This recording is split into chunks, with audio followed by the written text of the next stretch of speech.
Welcome, ladies and gentlemen, to this week's Fire Yourself show. It's good to be back, and I'm looking forward to sharing some really important information with you.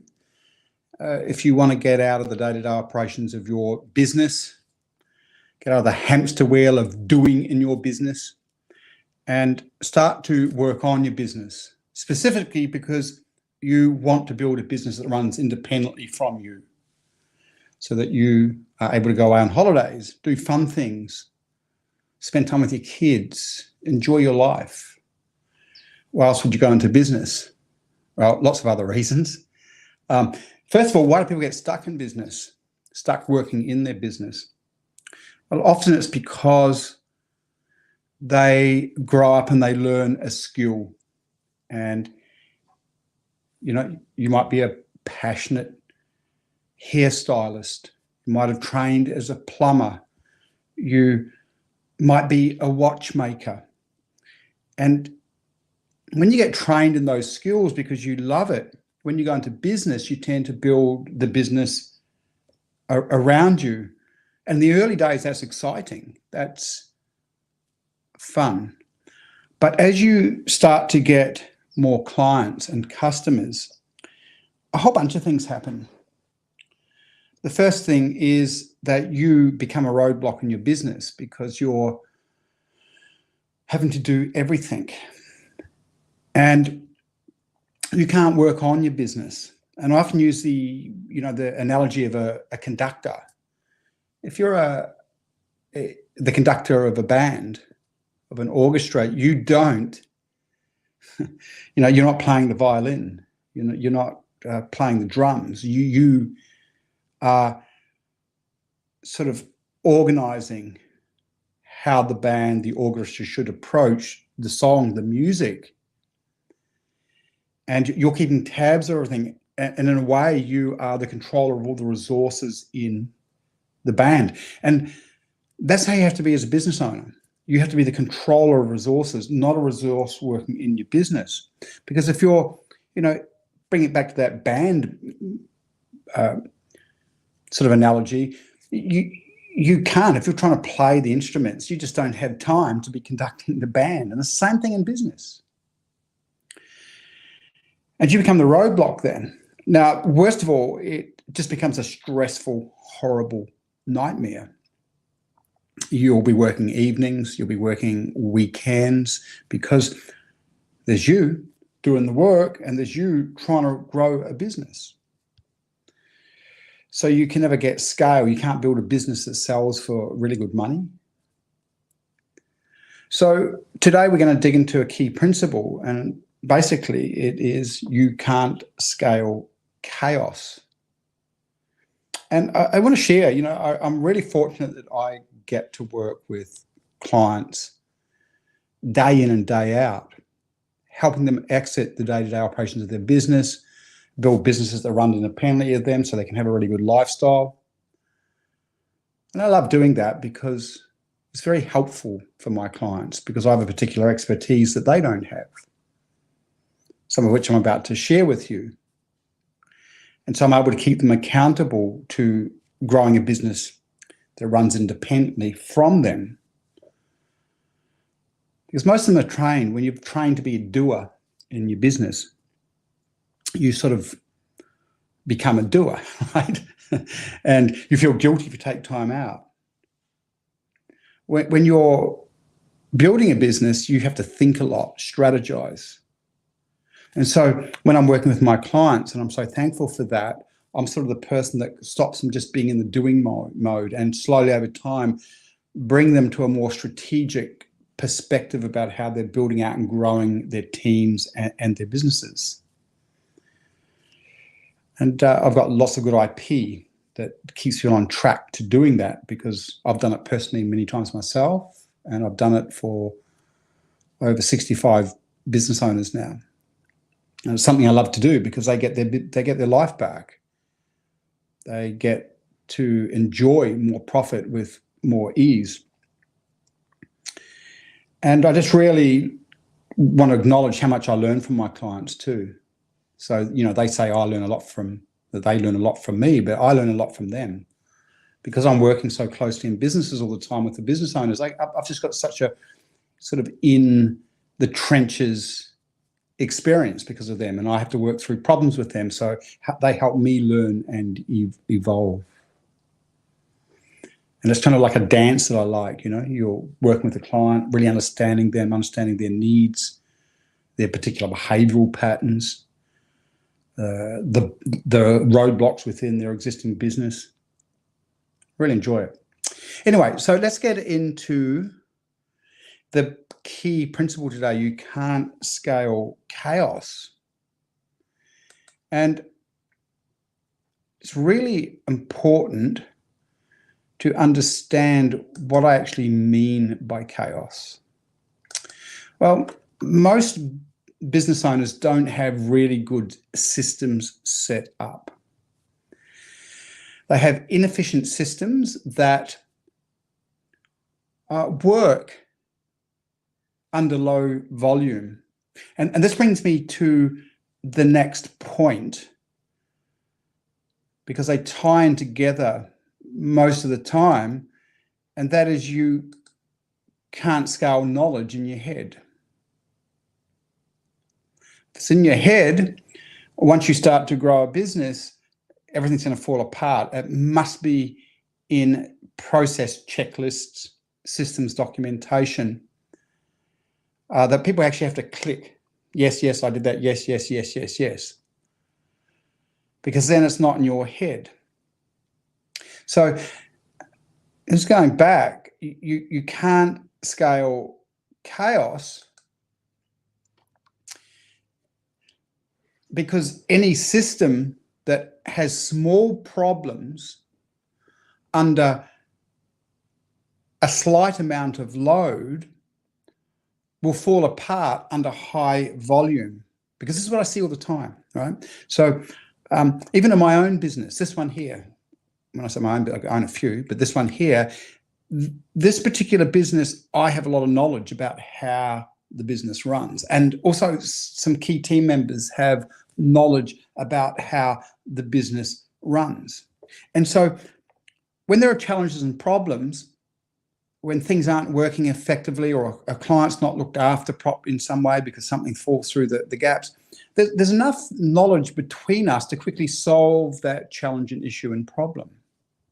And so this makes business owners lazy because, well, the business is working okay, the systems aren't perfect, but there's enough knowledge to make sure that there's nothing drastically bad happens.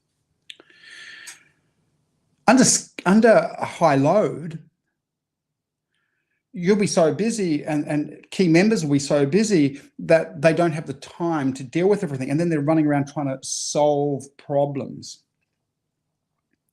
So the first thing that we always want to do is take knowledge out of the business owner's head. Once it's taken out of their head, it's now put into checklists, typically on some of those really good,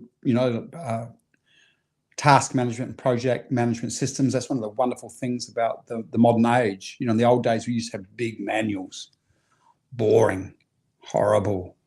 Nowadays, we can just load it up quickly and easily on lists on these project management software like Trello, Monday, Asana, all those things. And our staff can get access to it. Now, what does that mean? Let's just step back for a second. It means that under load, then if there is a challenge or problem and you're away on holiday, which is where I'd want you to get if you were working for me, having long holidays, they don't have to chase you up to find out what to do or chase up other key team members to find out what to do. It's right there. And in a moment, I'm going to give you a really, really good tip. It's actually an outstanding tip that'll really help you build out some good systems processes so that your team and your systems are working perfectly no matter how great the load is.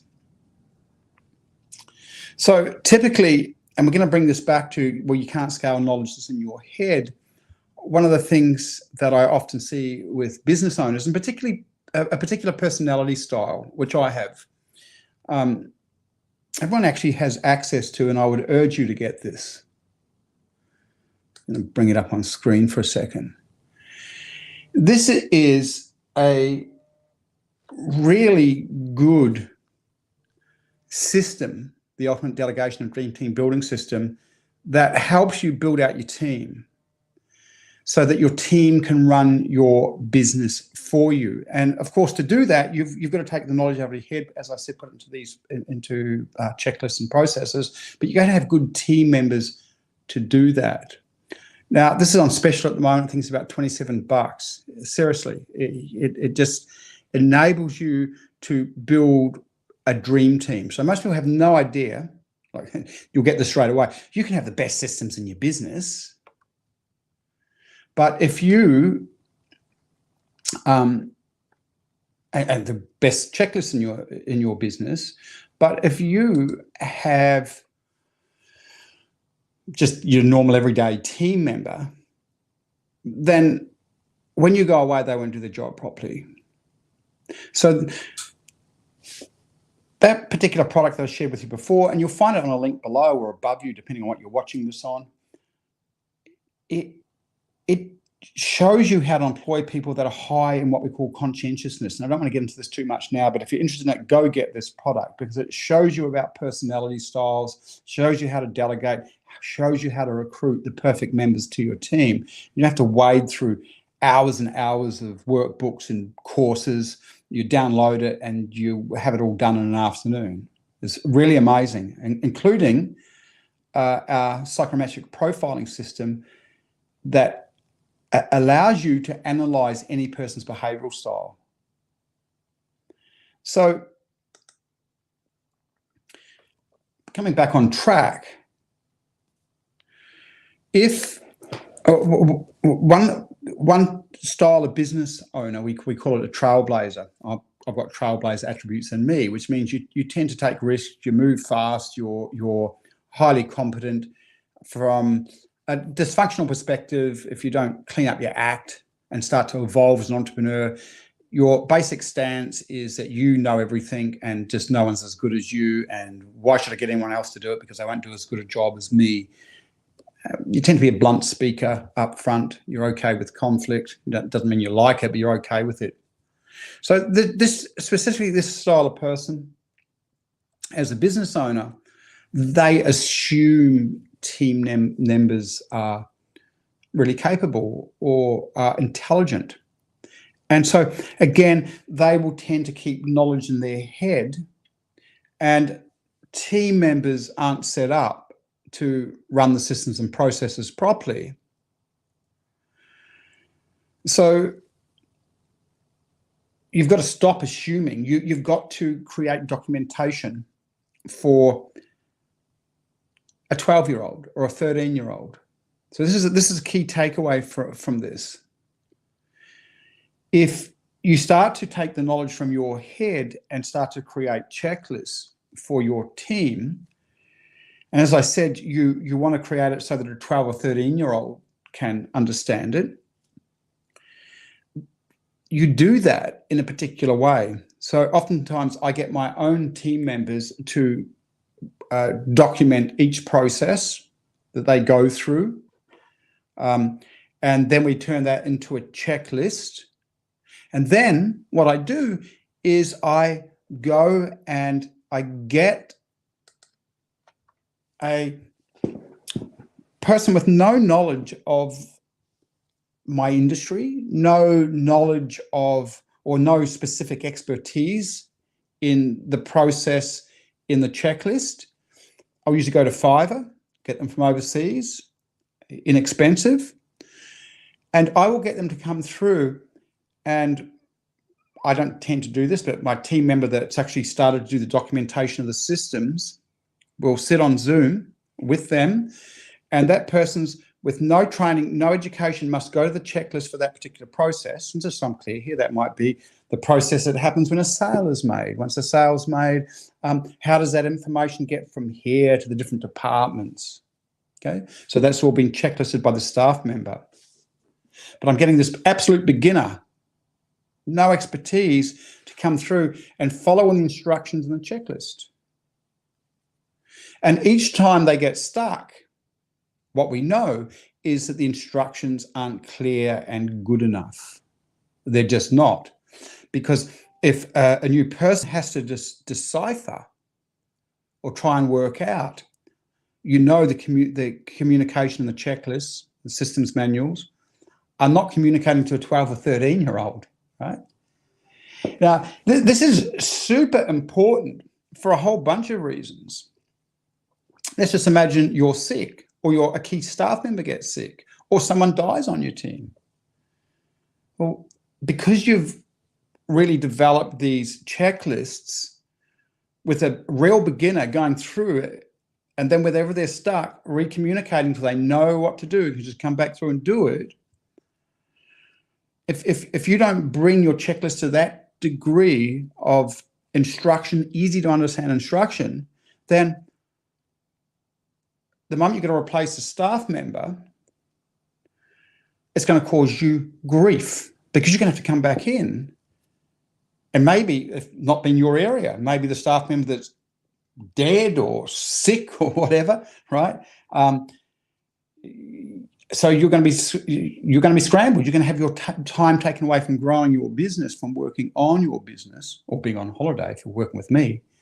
Right? That's where we want to get you, where you're able to go on holiday. Your business can run independently of you. So by having instructions so that a 12-year-old can understand them, checklists so a 12-year-old can easily go through and do every process within a business, then you're able to replace staff and onboard them easily without having to spend heaps of time onboarding them and creating more chaos in the business. Because, and by the way, right, personally, I've learned this the hard way. I learn all these things the hard way. Right? We're kind of dumb human beings. Well, I am. I learned this years ago, where my instructions weren't right, and a key staff member left through sickness, and we were under the pump doing really well, and the amount of chaos that caused in the business. We didn't have spare time to be coming back in and training team members. That's where I really learned this, and I really learned that lesson. And ever since then, I've just ensured all checklists could be run by someone fresh off the street, 12 or 13-year-old, and they can do it. Now, of course, some of you will have expertise in your business that's not possible.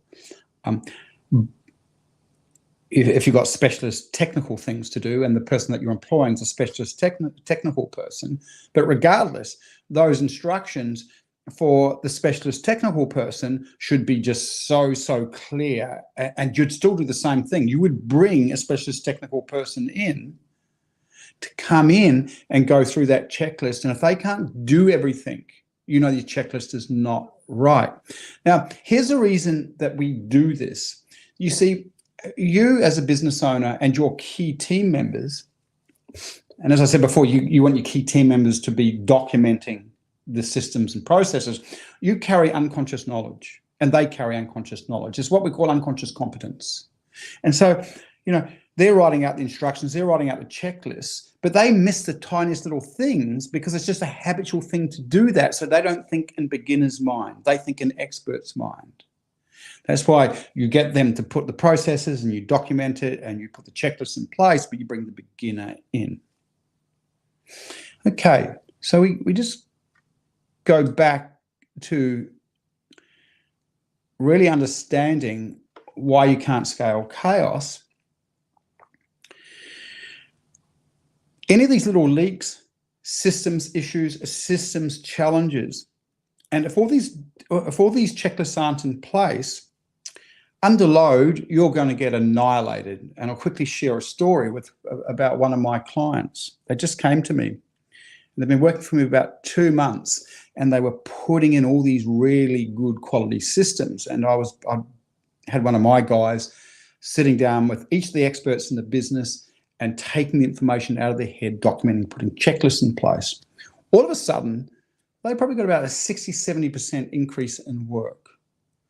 And so we didn't get to complete the systems development. And all of a sudden, they're just getting smashed with new clients, and I'm going, this is dangerous. This is dangerous. The owner's going, we must capitalize on this, and I'm saying, be careful, be careful. Geez.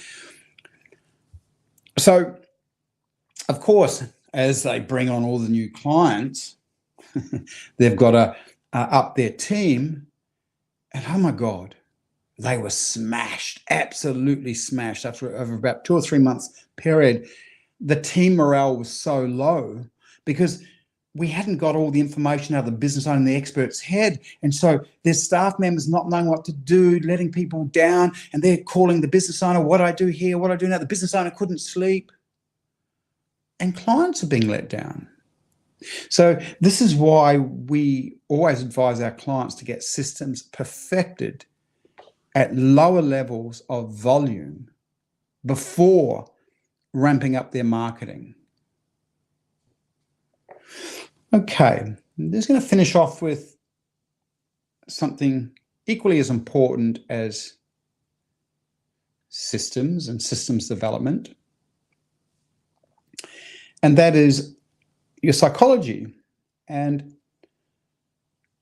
I've been working with business owners for 30 years. I'm very unique in this space because I really understand people and I see their behavior patterns very, very quickly in a way that no other business coach can. So I'm very good technically and strategically, but I understand people deeply. And before I even take a client on, I'm not going to take them on until I really understand how this works, because everyone can understand strategy, but most people's psychology isn't equipped to build businesses that run independently. Most people's psychology is actually built to work in their business, right? Be trapped in their business. There's lots of reasons for that.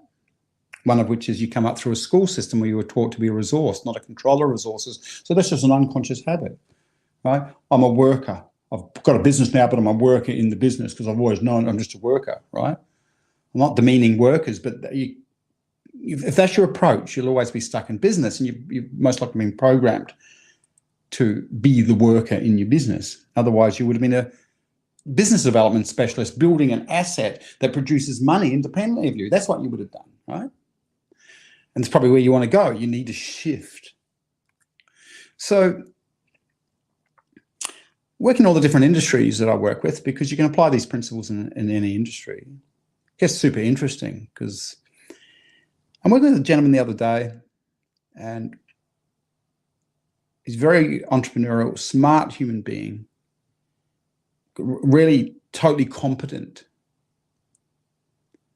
really good guy. I really love him. I really love his value systems. You know, he's one of those people with real benefit to humanity, and he's in the wellness space. He's actually a specialist. He's very well known. And he's working with me to create more passivity, that's passive income from his business, to build it so it's not built around him. And when we do that, by the way, so he has a big name, and he does have staff working for him and other people in his specialty working with him. But his name's an important name in his specific industry.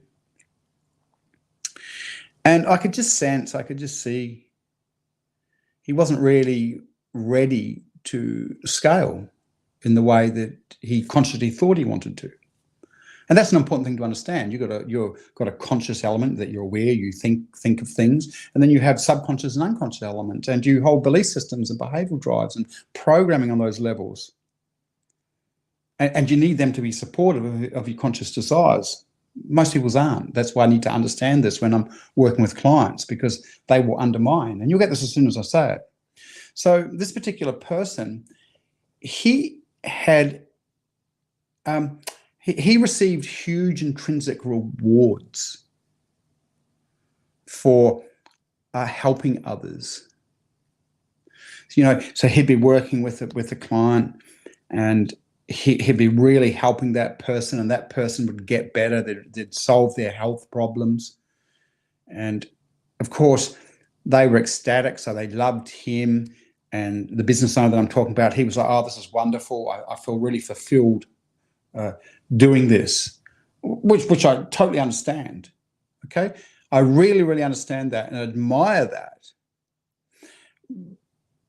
But I have seen so many business owners who want to scale their business get undermined by this pattern. It's not funny, especially for the relational types. I'm relational, so I sort of understand this. Relational means, you really enjoy that connection with people. I used to go and work with people in the Macquarie Bank. They were less relational. That was more about let's get the funds and let's make as much money as possible.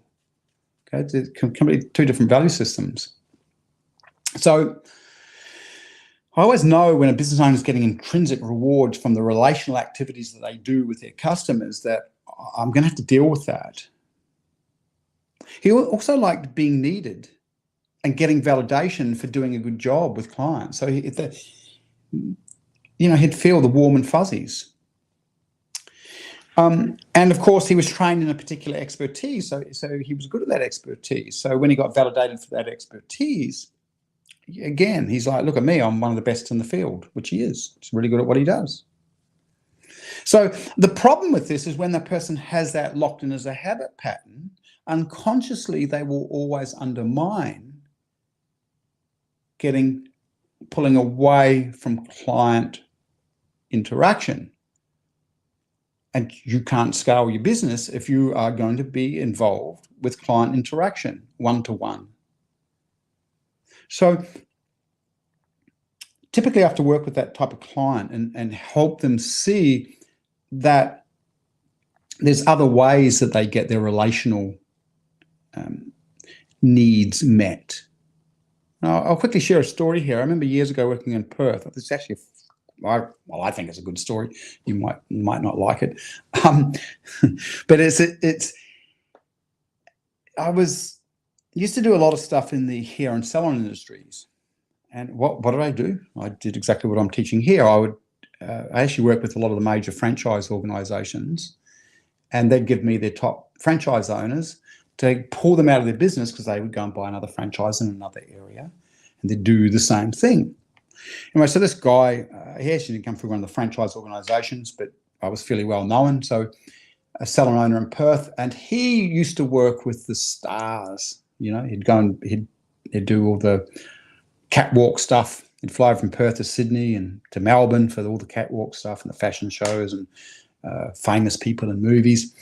And, he had what we call a star profile. He nice guy, but walked around. He felt like he was a pretty incredible guy, pretty amazing, and sort of projected that sort of persona, attractive type of character, and all the women loved him and looked up to him as like he was a star because he was so well known in the fashion industry, like a superstar. And that is an industry that's sort of full of that.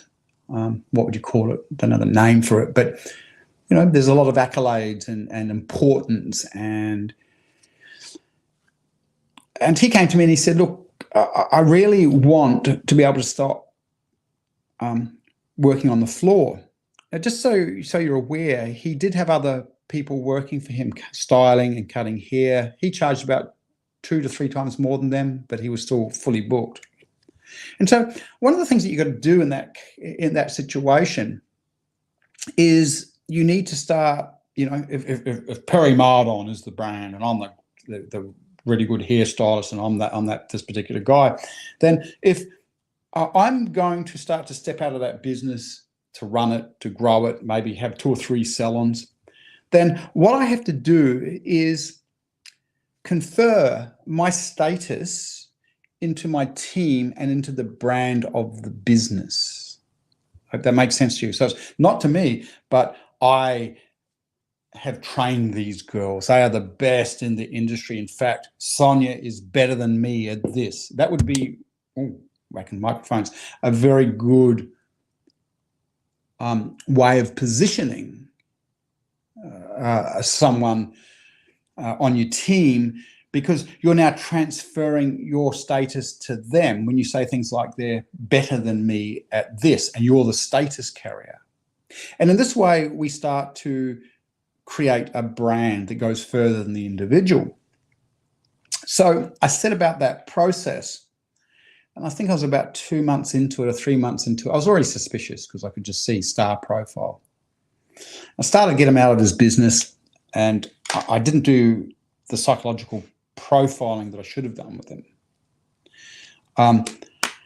Maybe I was a little bit sort of starstruck in a way too, because I was young then, and it was like, wow, I'm getting to do this with one of the big industry guys. You know, I was way younger.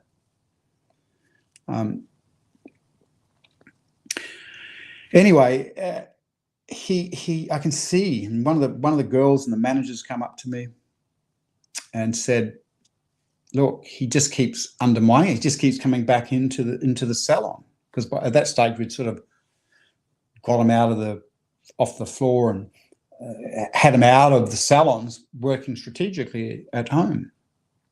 And they said he keeps turning, you know, molehills into mountains. Like every little drama, he would come in and blow up and be a prima donna about, like, and dramatize it, be super emotional about it. And he would come in and he'd see a girl styling someone's hair who's doing a great job, but he would find some fault with it. So I sat him down, and I could see pretty quickly that, you know, for years he'd been the guy in the limelight that everyone loved. And we were doing the smart thing because he wanted to scale by starting to shift his status into the salon, to the team members, because the plan was to do another 2 salons. And of course, once he didn't get all that love and attention, which is a really smart thing to do as a business person, right? You don't want the love and attention. You want your business that runs independently of you to have the love and attention. By the way, then you can start making way more money, and then you've got something you can really sell. But of course, once we took him out of the business, what did he meet? Well, pretty obvious. He met his low self-worth and his low self-esteem. And God, that made me feel uncomfortable. So he's kind of felt lonely. He's back at home, still doing strategy work. He's still working with his team, but he's not getting this hit of attention that would have spiked dopamine and oxytocin. And so he was feeling what it was like not to have that attention. So working with him through that process shifted things, but I'll be honest with you, for that particular gentleman, he could never complete what he needed to complete because his ego needed that attention and needed to be the star. And that's how he avoided his low self-worth, to get that. Now, that cost him millions. When you think about that egoic need cost him millions. Same with the other gentleman I was talking about before that works in the wellness industry. That egoic need of validation, I'm not making that wrong. I like to feel good for helping people, but that egoic need for validation by working one-on-one with clients is costing him millions of dollars. With that particular gentleman I'm talking about in the health specialty, I'm working with him to help him understand that he can serve more people at scale, have greater impact if he can let go and keep imparting his knowledge to his team and building the profile of his brand separately from him, so that can stand on its own. And I just always want to share this type of thing when we do the Fire Yourself show, because, you know, all these business coaches and spruikers out there, they know nothing about this, just absolutely nothing. Okay. Any questions? Send them through to me. I'll do my best to answer them in the show. And as I said before, there's 2 products. If you really want to get out of the day-to-day running of your business to start to work on your business, if you try to do it and you haven't done it before, you're going to make mistakes. You're going to make mistakes in 2 areas. One, with team. And secondly, you're going to not know exactly when you need to shift yourself out of a role and how to shift yourself out of that role. Now, if you're building a business to run independent of you, in reality, you're going to make yourself redundant from every role. So my top performing clients get their businesses to the point where they're run just from a dashboard, as an example. So they still see what's happening in the business. They can wake up in the morning, look at the dashboard, they can see all the key performance indicators. And they're basically pulled out of every role in the business. And of course, they've got leadership teams in place. Now, you might not want to do that. Some people don't. You might just want to be working on your business and maybe have weekends off. But regardless, you will make mistakes in that process because you haven't done it before. So there's two really incredible tools that I urge you to get. So inexpensive, it's not funny. In fact, they're on special at the moment. The one I showed you before, this will deal with all the team stuff. Again, easy to consume, not hours and hours of courses. You've got a psychometric profiling system that you can use on any candidate that's looking for work in your business. Your existing team, you'll be able to run the psychometric analyzer on each of your team members to see what their gifts, strengths, and weaknesses are. You'll do the same for yourself. Shows you how to arrange a team, how to ensure that you only employ people that are high in conscientiousness. That's one of the most important things that I can teach you, by the way. People high in conscientiousness feel shame when they make a mistake. Like me, I feel ashamed, I feel guilty, I'm a bit hard on myself. And I embrace that. If it gets too much, by the way, I also give myself too much of a hard time, like I beat myself up. That's something I've got to watch. You know, it's like the father, the stern father, right? The mother's all nurturing. That's okay, you made a mistake. You know, that goes on within our psyches. So I employ team members, only employ team members that are high in conscientiousness, because their self-esteem and self-worth, like mine, comes from performing well.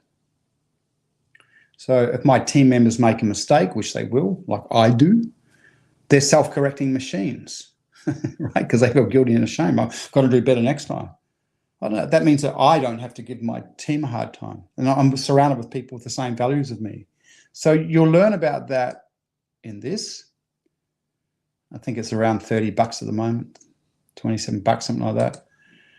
This here, this shows you every step you must take, okay, to get out of the day-to-day operations. In fact, this is an entire system and blueprint that you just follow, and it will show you exactly when and how to build a passively owned business that runs separately from you. This is what my clients have used. Of course, they're working with me, and you're welcome to come and work with me. You'll see a link down below if you want to have a strategy call with me, okay?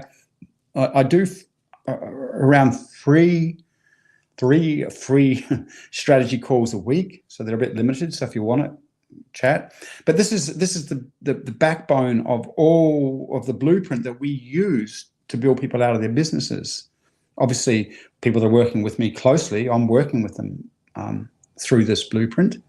But you can take this blueprint, again, it's $27. It shows you exactly what you do and when to do it. It's invaluable.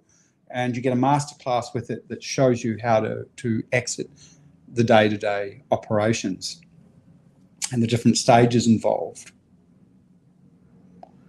And if you haven't already, you're not part of it, join the Fire Yourself Show community, ask questions, come and attend get-togethers. And again, you'll see a link below or above you, depending on what you're watching this on. But I hope you got a lot from it. I think it's endlessly fascinating working with business owners to get them out of their business. Strategy is the easy part. Psychology is the harder part, because we've all been trained as resources, not to control resources. That's the training of the generationally wealthy and the elite families. They're all trained to control resources. The middle, the lower, the middle, and the professional classes, doctors and lawyers, we've all gone through schooling systems that were set up, and I'm not off education, but they were set up not to help us control resources. They were set up to help create great resources for the generationally wealthy and the elite to work in their systems and trade our skills for money. Anyway, I hope you got a lot from that. Any questions, let me know, and I will see you next time. Catch you.